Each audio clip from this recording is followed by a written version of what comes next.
El área de Wernicke.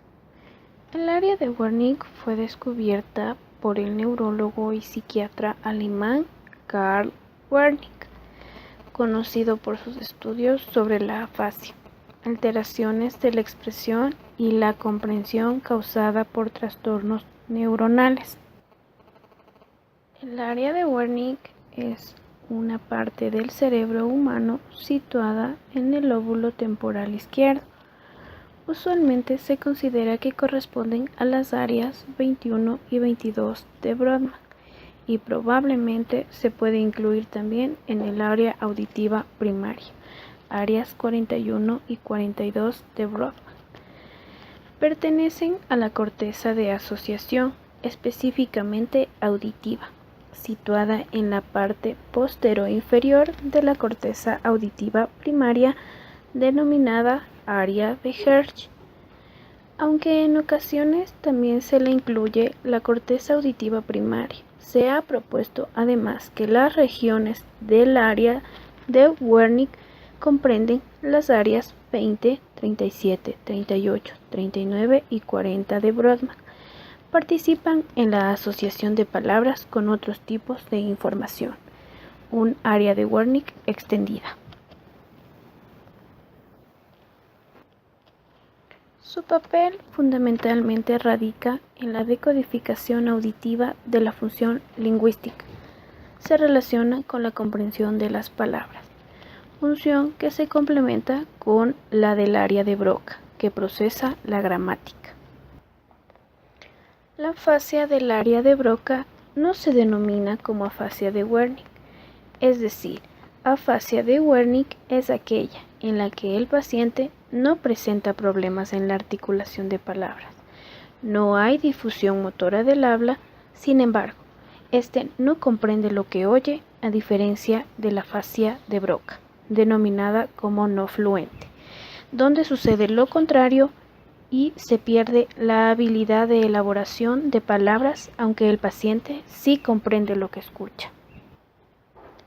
En el síndrome afásico, descubierto en 1874 y descrito por Wernicke, se denominaría afasia sensorial a la imposibilidad para comprender el significado del lenguaje hablado o escrito, distinguiéndose este de la afasia motora, que implica una dificultad para recordar los movimientos articulatorios del habla y de la escritura, descrita por primera vez por el cirujano francés Paul Broca.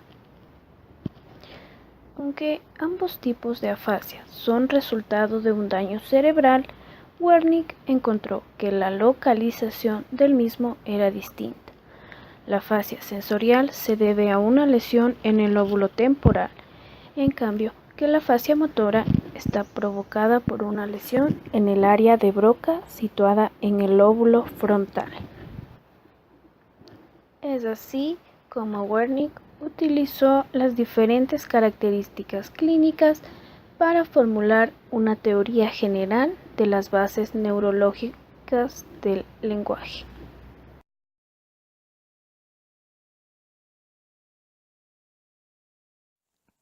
Conexiones del área de Wernicke. Está conectada a otra región del cerebro, llamada área de Broca. Esta zona se sitúa en la parte inferior del hemisferio izquierdo, del lóbulo frontal, y controla las funciones motoras involucradas con la producción del habla. La diferencia entre el área de Broca y el área de Wernicke es que la primera se encarga principalmente de planificar la producción del habla, mientras que la segunda recibe el lenguaje y lo interpreta. El área de Broca y el área de Wernicke se unen a través de una estructura llamada fascículo arqueado, que es un gran haz de las fibras nerviosas. Estas dos áreas, la de Broca y la de Wernicke, nos permite hablar, interpretar, procesar y comprender el lenguaje hablado y escrito. Áreas de Wernicke y modelos de lenguaje. Muchos autores han tratado de explicar cómo el área de Wernicke participa en el lenguaje y se conecta con otras estructuras. A continuación, se describen los modelos de lenguaje más destacados que describen el posible papel del área de Wernicke. Modelo de Weiswirth. Este fue el primer modelo de la organización de las funciones cerebrales del lenguaje.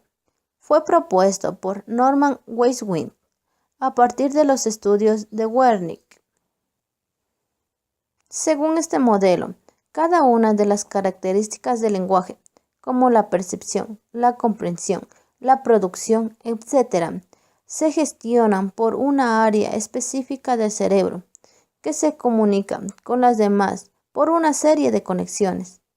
Según este modelo, los trastornos del lenguaje surgen por un daño en esa red de conexiones entre los distintos módulos.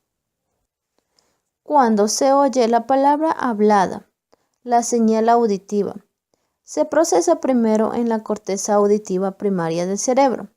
Luego se envía al área de Wernicke.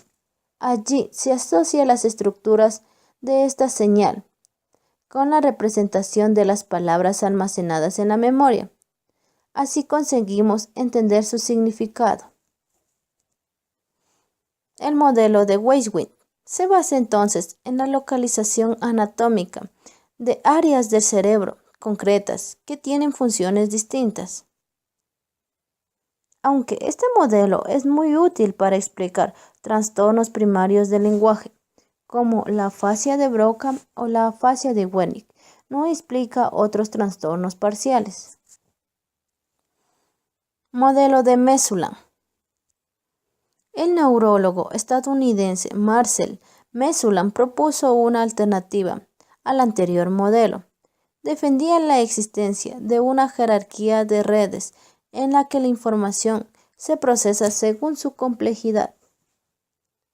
Es así que cuando se realizan procesos de lenguaje simples, como recitar los días de la semana en orden, se activan directamente las áreas motoras y premotoras del lenguaje.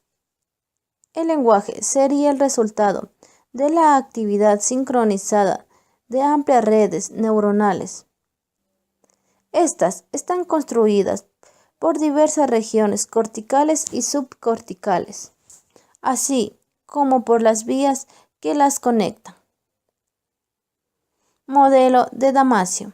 Es un modelo que funciona con un sistema de interrelaciones. El primer sistema se llama sistema de conceptos, que nos permite a la persona interactuar con su entorno. Anatómicamente, estaría representado en las áreas asociadas y en las áreas motoras, incluyendo el sistema límbico y el hipocampo. Otro sistema sería el sistema lingüístico. Este sistema lingüístico se encarga de procesar el lenguaje, incluyendo las representaciones fonémicas y las reglas sintácticas. También existiría un sistema intermedio que conectaría los sistemas anteriores, es decir, los conceptos generales con sus representaciones lingüísticas.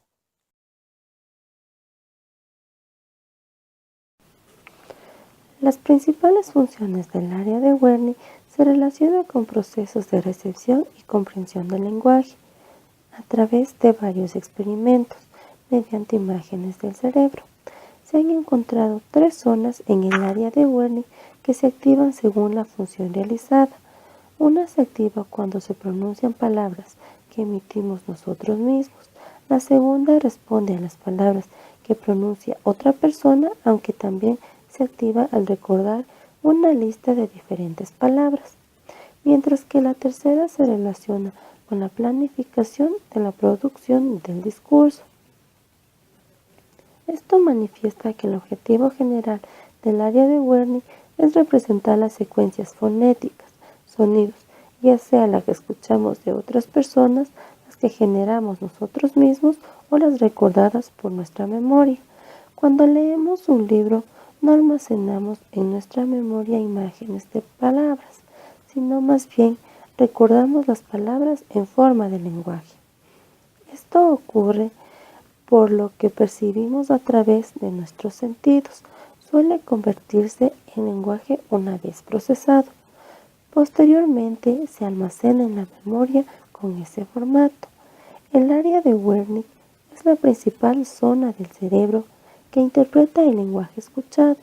La primera vía por la que aprendemos el lenguaje es a través de los sonidos del habla.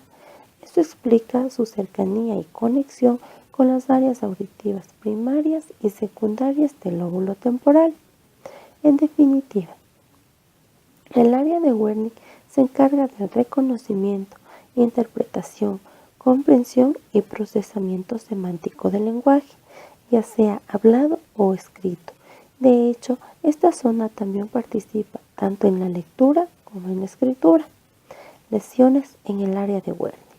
Cuando se da una lesión en el área de Wernicke, lo esperable es que se encuentren ciertas alteraciones en la comprensión del lenguaje.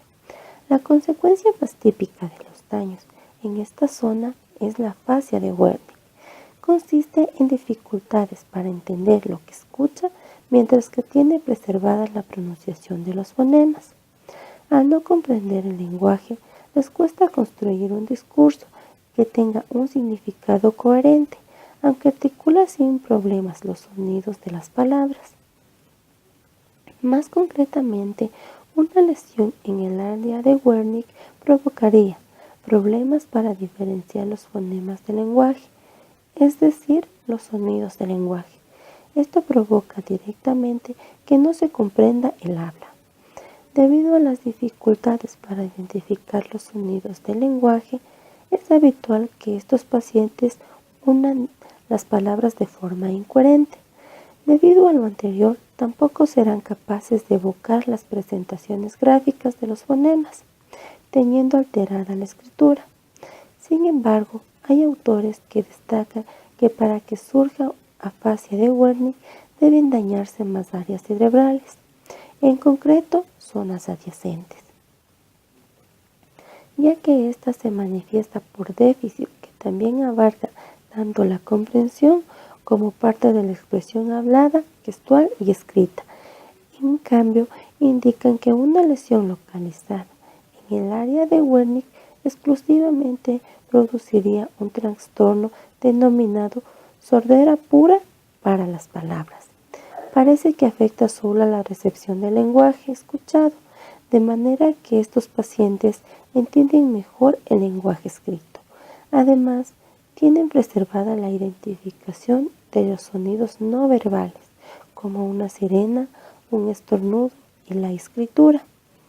Es importante destacar que existen otras áreas en el cerebro que poseen capacidades interpretativas. El paciente puede ayudarse de estas áreas para recuperar su función. Consiste en algunas zonas del lóbulo temporal y la circunvolución angular del hemisferio opuesto.